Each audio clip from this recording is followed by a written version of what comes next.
that's another thing. I was also thinking, what if the people that don't drink, right? I don't want it to be, but it could also be like sipping tea, you know what I mean? Yeah. So like, yeah, you could still smoke weed and still be sipping with Murph. You know what I mean? Yeah.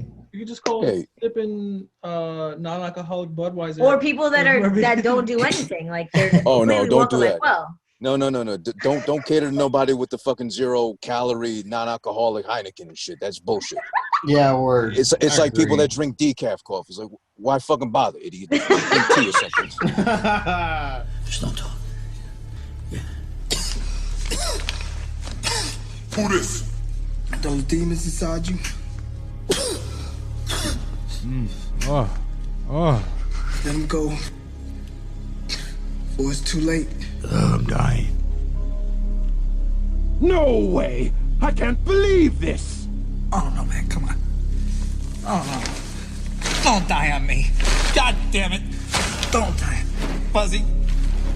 Somebody did this.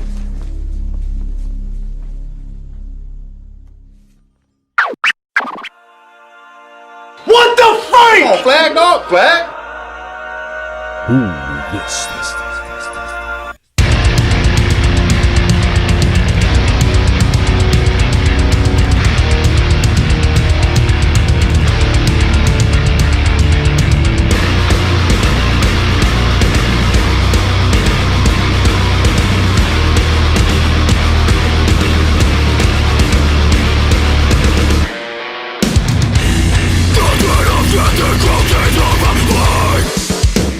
Your face is running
On that side, there's moments before sleep, which I like because I like the irony of life in general. I always love that stuff when they say God's like a practical joker. You know, how they made a giraffe's pussy so high, and there's that saying you're higher than giraffes. That's the irony of life, you know? Yeah. I forgot who said that, but it makes sense. But I love the fact that... No, I'm sorry. I've been that a couple of times in my life, so I can relate like a dummy. But I like that moments of sleep is so misleading because you read the title and you think, oh, this is going to be a sweet finisher, you know, nice melodic, you know, strums like that. But then you go, ah, and the whole track, and it's whole aggressive, like, who's going to sleep? A maniac or like a bipolar man or something? Yeah. How did that come about? How'd you work that title into that track? So, well, I didn't write any of the lyrics or make the title, but the idea is it's about dealing with like anxiety and existential crisis and the reason for life and like all this crazy shit that's happening now and all that stuff. So it's like the title is just saying like, you know, right before you're gonna go to sleep, and then all of a sudden you can't because of all this bullshit running through your head. You know what I mean? Yeah. Okay, so kind of like Rain Man, I guess. Like this never stops working your brain, I guess, even before sleep. Yeah. You know, I have read that somewhere actually. Like a lot of not so much geniuses, but like people that never turn their brain off per se. Like in the moments before they go to sleep is when they go more crazy because to close their eyes is like to admit it has to stop at some point and they really can't turn it off. Something like that. It was some psychological article. Psychiatry article. Maybe I need to go see one, but one of those kind of articles and readings and stuff. But that's cool though, because moments before sleep, and you think maybe it's like someone in the psych ward going to sleep. Maybe they're... Oh, is that me? Whoa. I got looped. Nice. Is it me? I'm good. Oh. Okay. Yeah, I'm good. I got looped in like an EDM track. So that was kind of tight. So. Gonna wait, and then I saw that you reacted, and I was like, "Oh no." What happened there? Does our voice sound the same? Yeah. Yeah, same. Mm-hmm.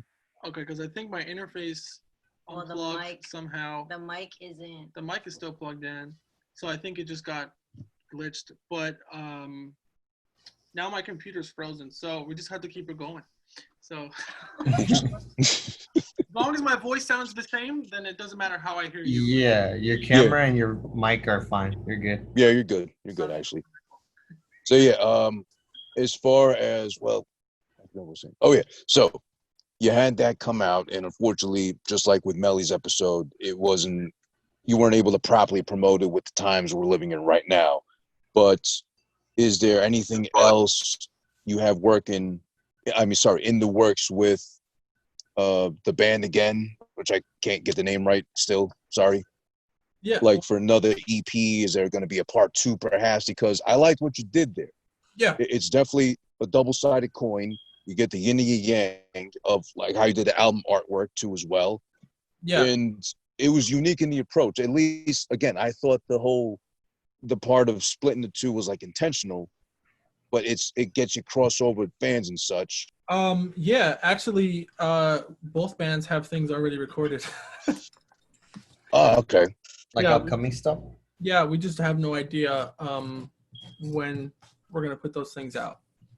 But yeah, both bands are constantly writing, like almost every day. It's like it's an endless amount of shit that we want to put out, but it's really just about timing, getting the band together to record, especially drums. Drums are hard because now we have to go to New Jersey to record drums, so it's hard to just go out there to do that. Why specifically Jersey to get the drums recorded?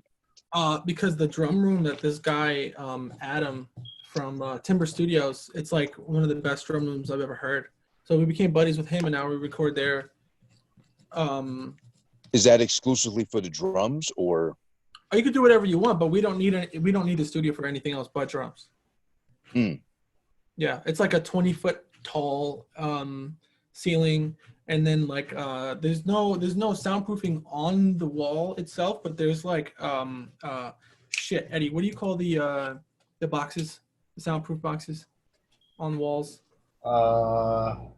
Oh, bass traps. Yeah, forgive me. I sound like an asshole saying I'm an engineer and I forget the word. They're like built inside of the wall, and it just gives like this crazy acoustic dynamic shit that I haven't heard. So we have a lot of fun doing it there. All right. One good thing that did come out of it happening to release during the George Floyd thing is that we raised like almost $1,000 so far by selling merch, which is okay. Yeah, we're gonna donate that. Nice. Yeah, so that's good. Nice. That's good to hear, though. You did it for the cause, and you helped the cause by doing it in that sense. That's awesome. Yeah. Unintentionally, of course, it seems like. In that case, I got a question for you now, since, you know, I like to dub myself a aspiring producer. I'm nowhere near you guys, Eddie, Frankie, you, Rob, even Meli probably got the upper hand on me in that sense. But if, let's say now, with the times we're in now, modern, almost anybody can put a song out, put it together, you know, have it go viral if need be, if it happens. Would you still recommend somebody going the length of school and going through courses and whatnot? Or would you still stick to, let's say, hey, download a program, mess around with it, tinker here, tinker there, or even like what I've done sometimes too with different equipment, like go on YouTube, watch a tutorial, Google this, download a PDF or something to like kind of go over it? Yeah. I think just because of my experience, I think you'd have a better time. It might take you a little bit longer, probably, because you don't know what you're looking at. But I feel like I learn a lot more just looking things up on my own. And I think it'll also depend on the school that you go to. Because, like, if I could have afforded Berkeley, yeah, maybe I would have went to Berkeley. But, like, that's not something I could do. So. I also want to say something. If you take Rob's route,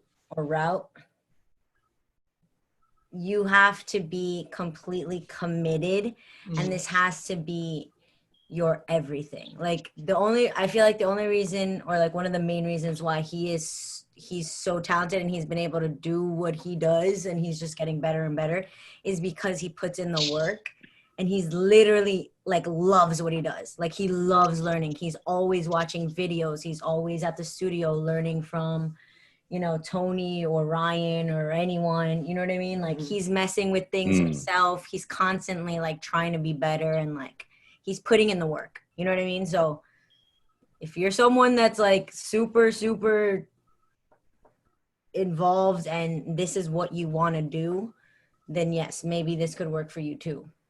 But you can't just be like, oh yeah, I'll learn on YouTube, you know? Like you have to set the time for it every single day. Yeah. And it's hours a day. Of course, that makes sense. Well, yeah, just because you're not gonna, you know, you don't think about that because that's what you do. Yeah. But I see it like from the outside, and I'm like, oh my God, wow, he's like, I feel really inspired by him like constantly, because he really does put in the work for what he wants to do. You know, like he is that good because he puts in the work. Like it's not like, oh yeah, he's just super talented. Oh yeah, he knows this. He knows, like he gets better all the time because he's putting in the work. Yeah. I mean, I'm not saying it's an easier route just doing that or it's a cop out. It's like, no, like do the thing every day and you'll get good at it.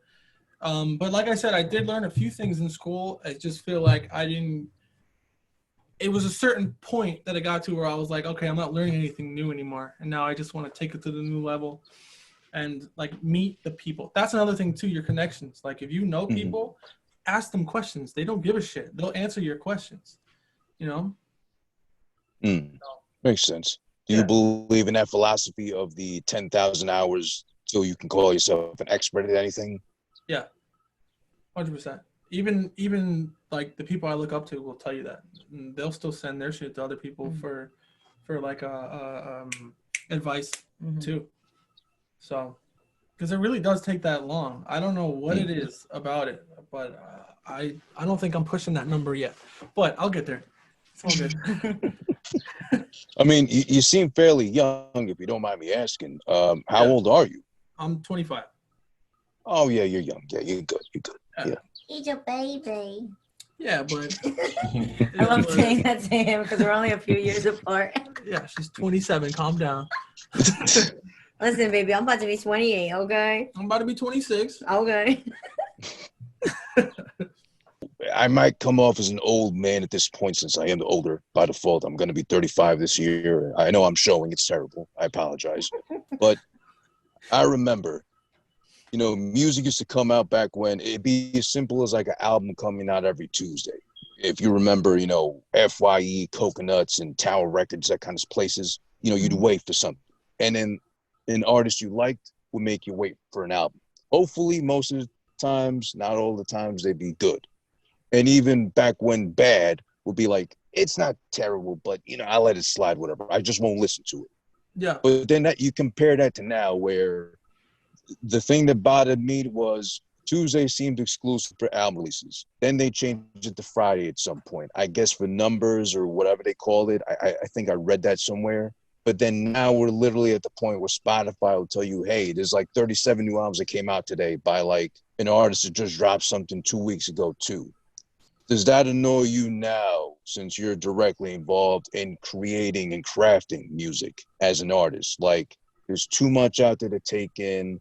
I love a certain genre or two, and I just can't listen to everything or make time for it. Now it just seems like a task, even with a quarantine involved.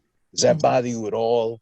Do you want to? Yeah, I think at least for me, especially since I'm just like starting off, it's definitely a little intimidating, but at the same time, like you were saying, like, you know, quality over quantity, right? So sometimes I want to like, I just want to like I want to put out like singles and like EPs and like, I'm just like, I want to get it out, but I would much rather wait and perfect it and at least like make it really, really good for my standards and know that I did the best that I could in order to put it out.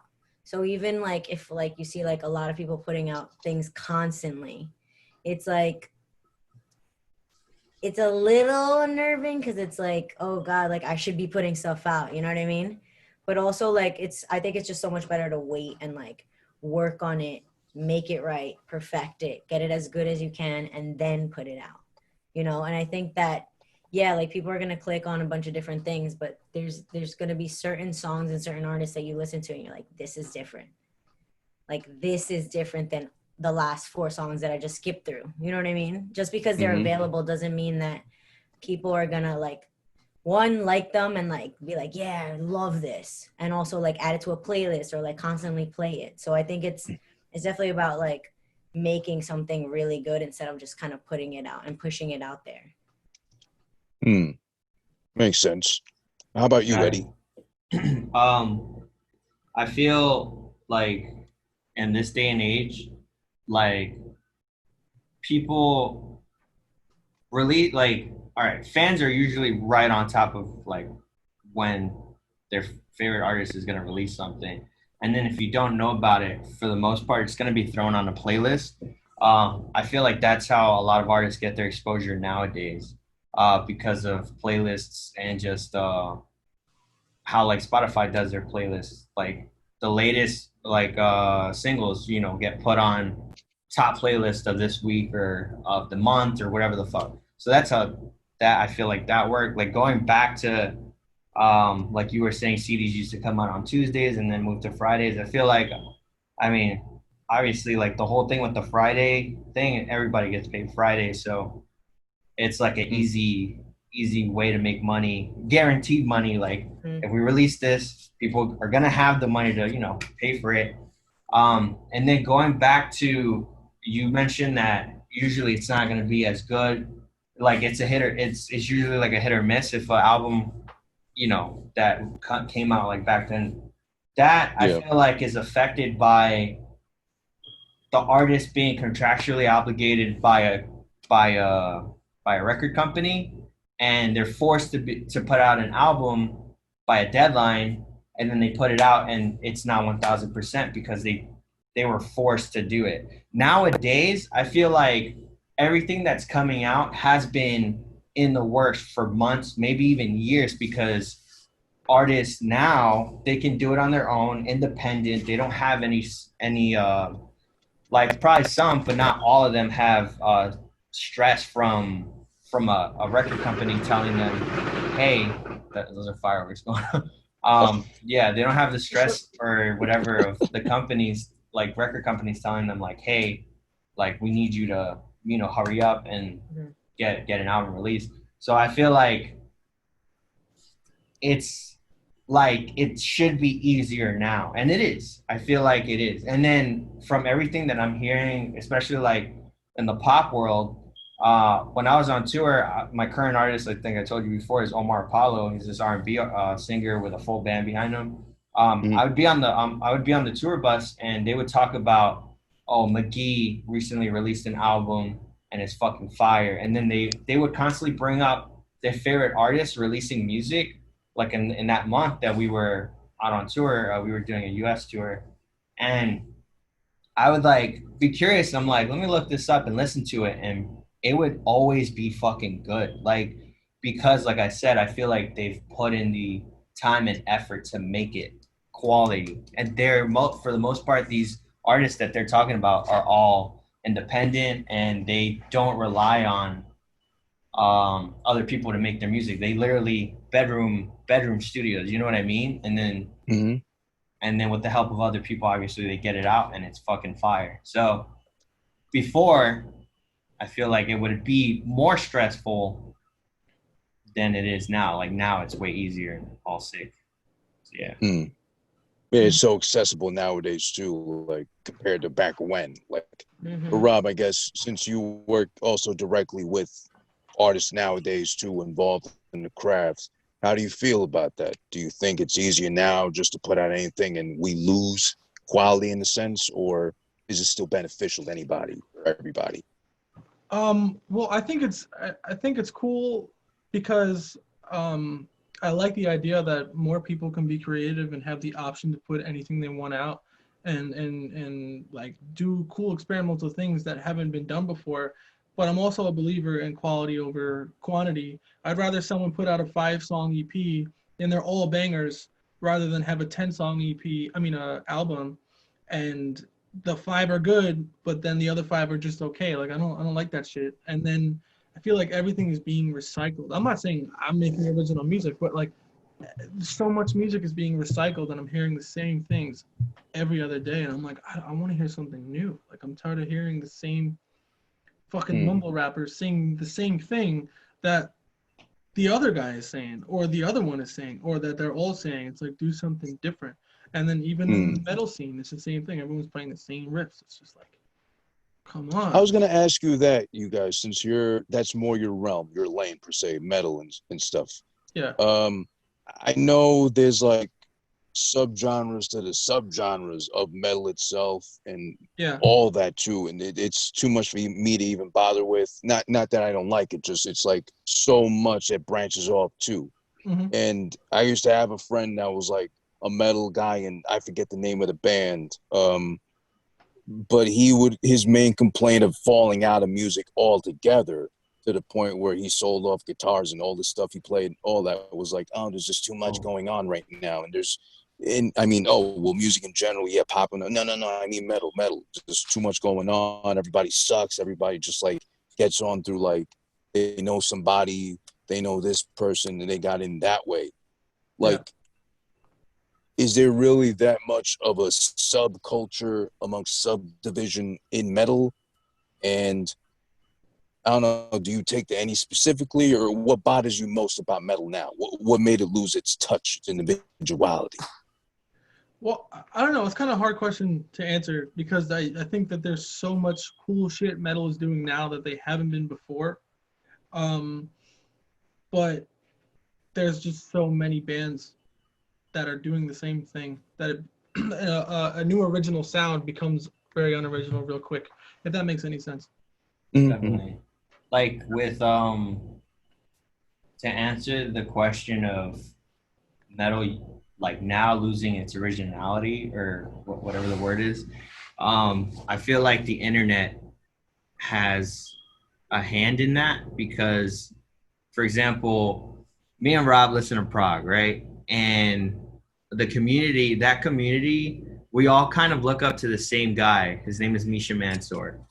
This motherfucker, we all look for his tone. We all look for trying to play the same kind of riffs as him. Wow. We all try to write drums like him. So with the constant thing of just like the internet being so interconnected like that, and then our source of influence is this one guy, you're gonna lose originality, you know, in that sense. But there's like I've witnessed it where it's just like it's the same kind of like bands that keep coming out and there's nothing original.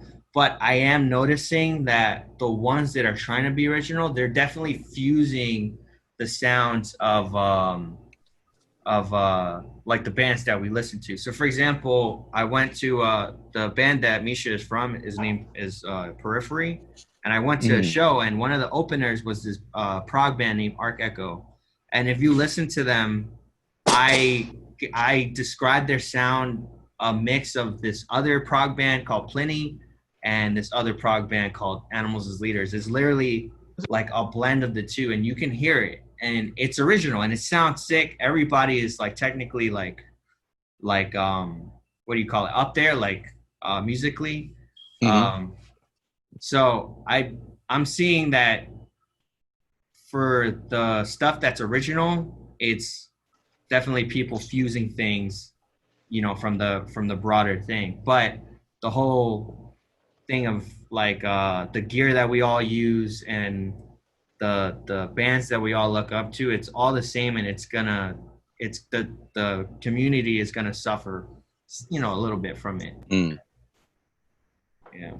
Yeah, because I know, like, just like hip hop, it can be compared to, like, there's been like at least in hip hop, there's been the regional transferring from the South took over, the North was big for a while, and this and that and the other.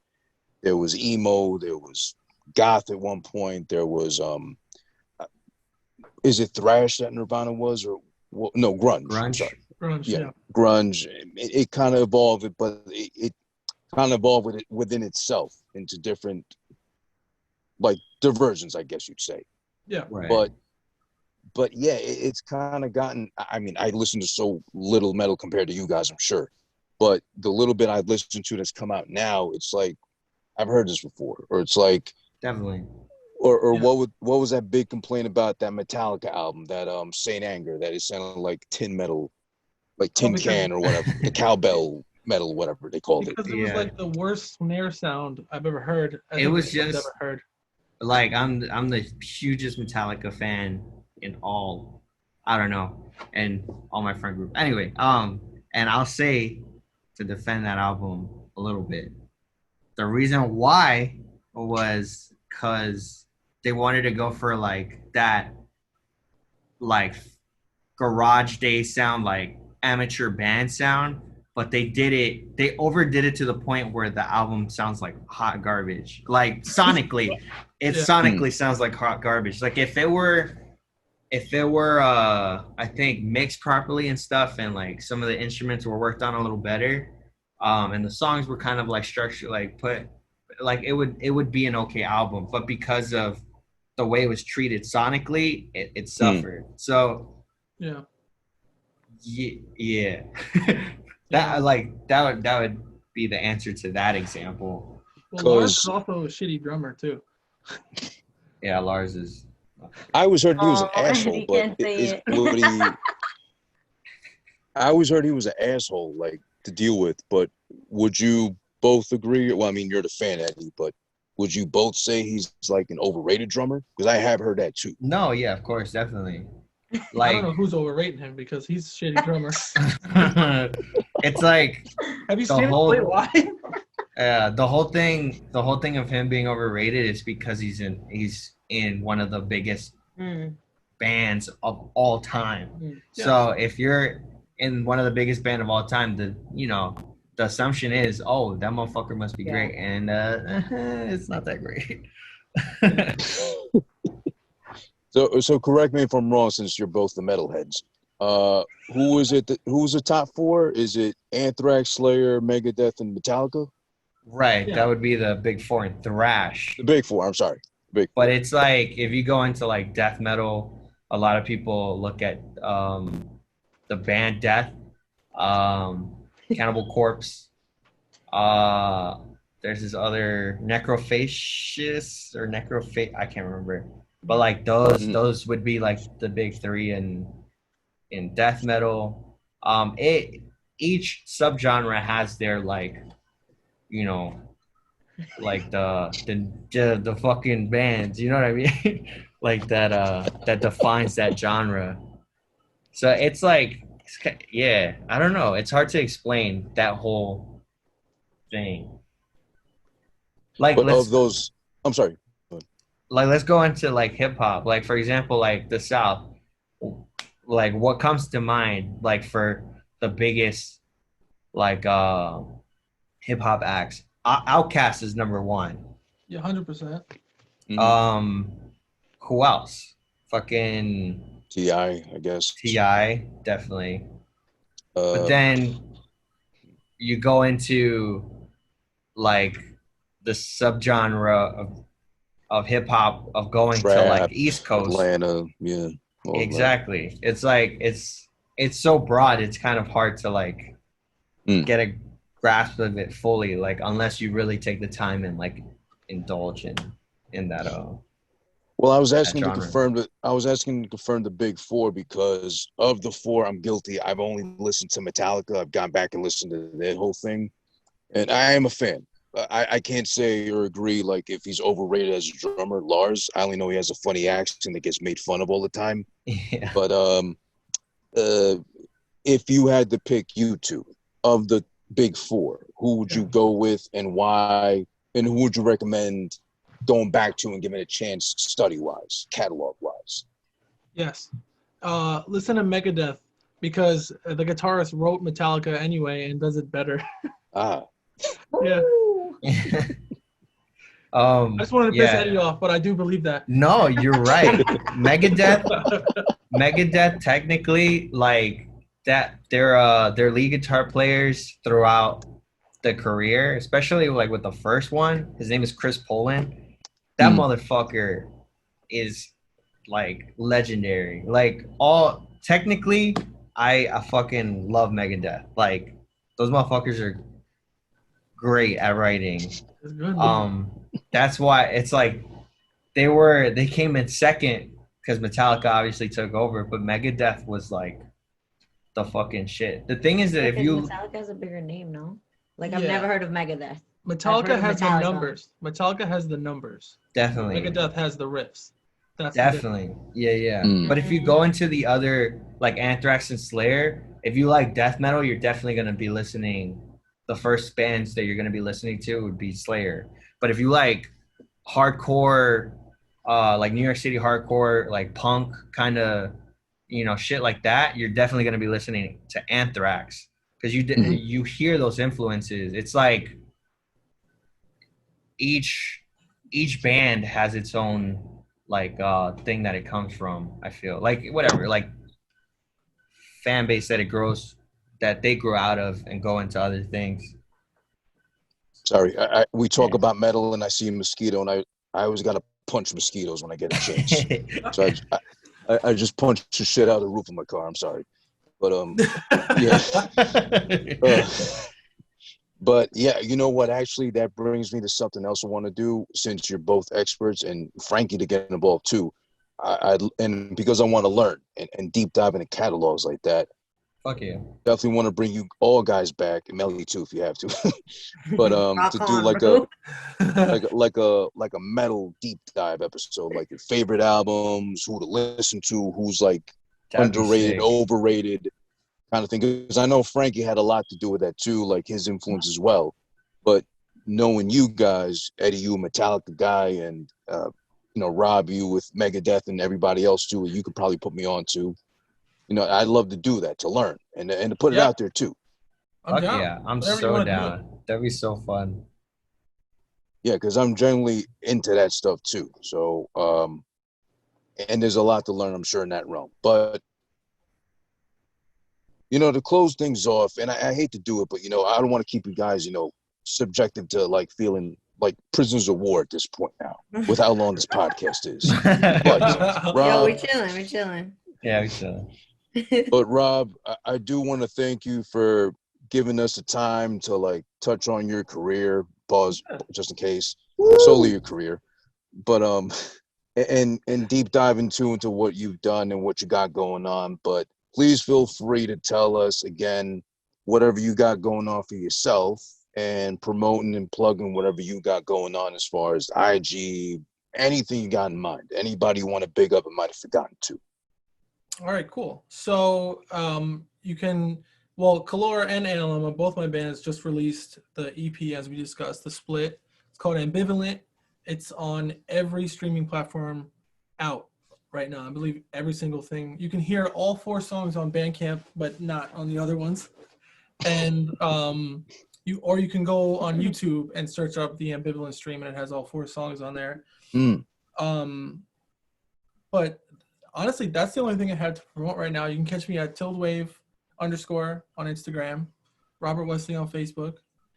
And like I said, music is always being made. I'm excited to show people what's going on. And I appreciate you guys for having me and listening to it, for one, and enjoying it. That's why I love doing this, like to get people like just to hear it, Like I don't even really care about making money. I just want people to hear this shit and feel something. I meant to ask you, with your full legal name, Robert Wesley, when you did the research, did you find out that you were like mostly British or something? Because that's a pretty like, British name, I would say. Well, that's actually my middle name. Oh. Yeah, wait, Robert Basham. Wesley? Robert Basham is my name. It's Robert Wesley Basham, and apparently. Oh. Basham is like an old English royal name, but I haven't seen any bit of that fucking money, so I don't know what's going on. But the Basham did translate into metal because he likes to bash. Basham, there you go. Yeah. Basham does sound like the English people saying like, "Oh, we're gonna get into a fight. We're gonna get into a Basham." Yeah, I mean, there was Bosh this bastard up. well, there was the Basham Bros in wrestling. How do you know that, right? Wait, can we do something cute? Can everybody do their best English accent? Okay, who wants to go first then? I'll start it off. My name's Meli Murfyy. I'm from the UK, and yeah, I'm a singer.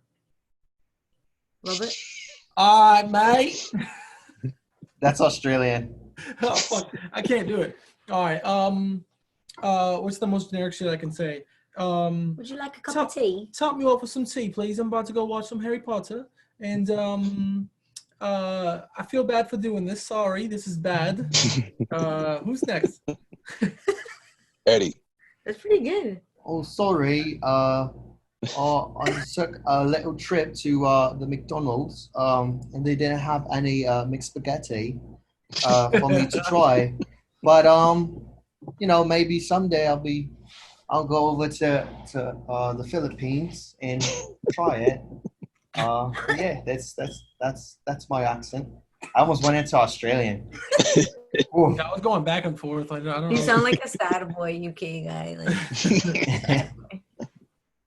Only because I've heard Amy Winehouse talk outside of albums. I think she might have sounded like this at some point, but okay. Amy Winehouse, Back to Black is your classic album. Thank God she left Black. Shout out to Amy. Nice. Wow, we're all pretty good. That's pretty lit. Yeah, I enjoyed that. Imagine we sound like shit. We hear this back, we're like, what the fuck? Goddamn blokes, what the fuck? Bloody hell. Oh, that Macca's. was pretty good. What the fuck? I can't do it. But Oh, I should have said Mackers. that was not it at all. In English, say Mackers for McDonald's. Mackers? Mackers. Maccas. Maccas. Yeah, you mean Maccas. I did. And also the Australians, they say Maccas. Oh, of course they would. They're the what was that thing about Australia? They were like the London prisoners that got shipped off there and like set up off with them. Yeah. I think I heard something like that. Yeah. I actually really like how they call breakfast brekkie. Yo, Oh, Brecky's that's That's sick. so cute. That's pretty cool. Yeah, we're Yeah, but thank you again, Rob, for everything you share with us, and as far as sharing where we can find you, where we can catch you. You know, it's only fair we give another turn to Meli. As again I said before, I do apologize for not being able to promote you properly, but please feel free to go ahead and plug away what you got going on and where we can find you as well, besides Rob's house. Or I guess you shared. I guess you shared a place. But It's our house, baby. yeah. Yeah, you guys can find me at Meli Murfyy, MELIMURFYY. Woo. Don't you forget it. Yeah, I just got a couple projects coming out soon. So stay tuned. My first EP will be coming out this summer. So I'm excited about that. And yeah, Robert will be helping me. So will Eddie and Frank. And thanks again to Who Dis for the time and for the fun talks, man. Really appreciate it. Definitely. And Rob, make sure you don't ease up on her on what she names the EP or the songs. You whip into shape. You let her know, hey, no, not that. Yeah. Hey. Like, Hey. what were the names that you tell them? And Boy, like I don't croissant or some remember. shit. I'm like, no, you can't name it croissant. That's not No, gonna it's work. croissant. Yeah. Croissant. Croissant. It's like saying pastry in a song. It doesn't work. The croissant. We getting there, baby. We getting there. And last but not least, of course, Eddie, the tech.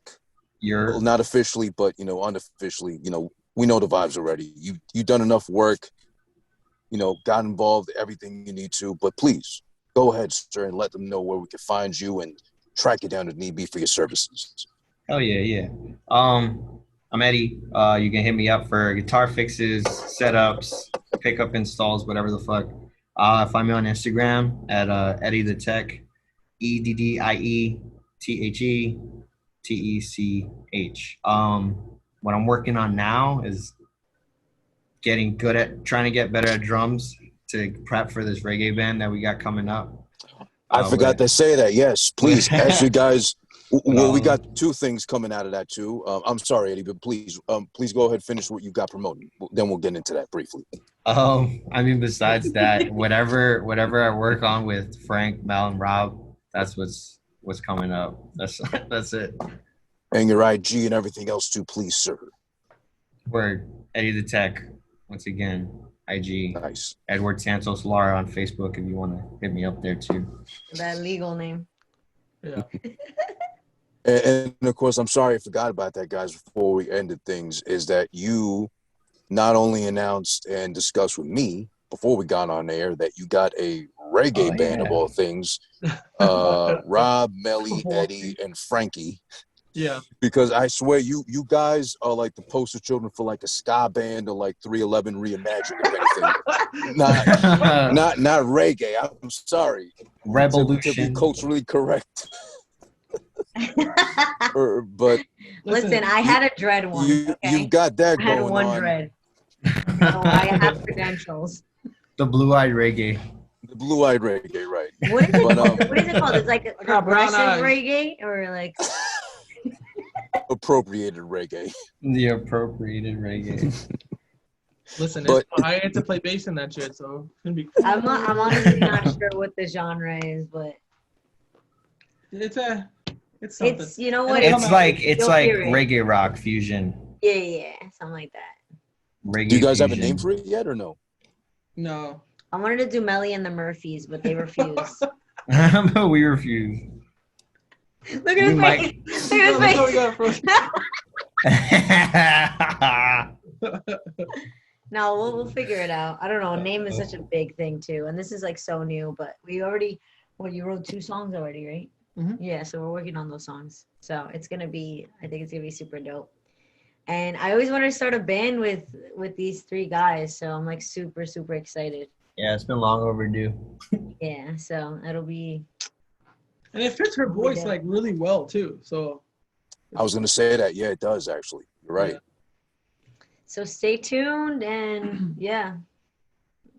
Oh, no, forget actually, Meli, you also got a podcast that you're coming up with developing out of this quarantine as well, right? Yes, yeah. We Please, feel recorded- free. So we recorded the first episode last week. So I was trying to do something where like I edit so we did 2 different angles, right? Because I want it to be a video podcast as well. Like I want the video that I post not to just be like, oh, this was the podcast. Like I kind of Joe wanted to Rogan. edit it, but holy crap. Damn, props to editors, dude. It takes so long, right? You're watching things back in real time, plus you got to go back and forward and this and that. So Everything got to sync and flow. yeah. So it's in the works. You know, we're editing. Rob's helping me out. Thankfully, we have Final Cut Pro that we just got. Nice. So we're working on stuff and like just like making it our own, and yeah. So that's another thing that's coming out. Do you have a name for that yet? Yeah, sipping with Meli. I thought it was Murphy. With Murphy? Sipping with Sipping with Murph. Oh, sipping with Murph.